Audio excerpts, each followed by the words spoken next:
अब लौट आया है।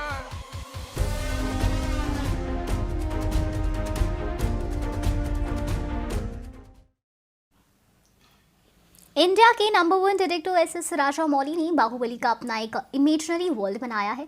वो हमेशा से ही इंडियन माइथोलॉजी से इंस्पायर्ड हैं और इतिहास की कुछ बातें को अपनी फिल्म में अपनी सोच के हिसाब से लाते हैं। ऐसे ही बाहुबली में भी कुछ ऐसी बातें हैं जिससे ये पता चलता है कि बाहुबली की कहानी महाभारत से इंस्पायर है। सबसे पहली वजह तो है भाइयों का राज सिंहासन के लिए युद्ध जो कौरवों और पांडवों के बीच हुआ था।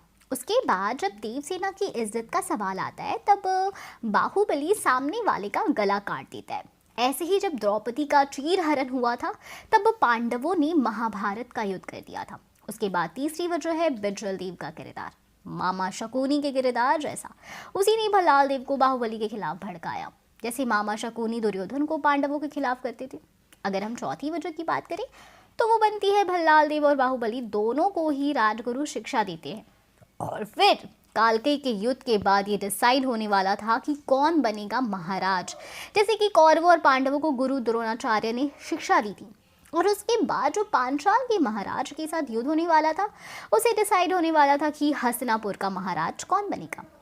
अब आते आखिरी और पांचवी वजह पर जो है कटप्पा का किरदार। भीष्म पितामह से मिलता जुलता, दोनों ही अपने फर्ज से बंधे हैं और अपनी जान देने के लिए तैयार है। एस राजामौली ने बाहुबली की दुनिया इतनी बड़ी फ्रेंचाइज बनाई कि उसमें से किसी भी किरदार पर कोई भी कहानी बनाई जा सकती है। बाहुबली 3 में अमेंद्र बाहुबली के पिता और माहिष्मति के महाराज विक्रम देवा की स्टोरी दिखाई जाए, जिसकी अमेंद्र बाहुबली के जन्म से पहले की मौत हो गई थी। महाराज विक्रम देवा भी बाहुबली जैसे ही दिखते हैं, तो उनके रोल के लिए प्रभास फिट बैठते हैं और वो माहिष्मति की प्रजा को भी संभाल लेंगे। और वो बहुत ही लोकप्रिय राजा थे जिनको उनके पिता सोमदेव ने बिजल देव की जगह चुना था। हालांकि बिजल देव विक्रम देव से बड़े थे, लेकिन वो एक लालची इंसान थे और इसी वजह से उनको नहीं चुना गया। बाहुबली 3 में उनकी कहानी आ सकती है। आप बताओ, आप कितने एक्साइटेड हो इस मूवी को लेकर? हम फिर मिलेंगे नई वीडियो के साथ। Bye bye.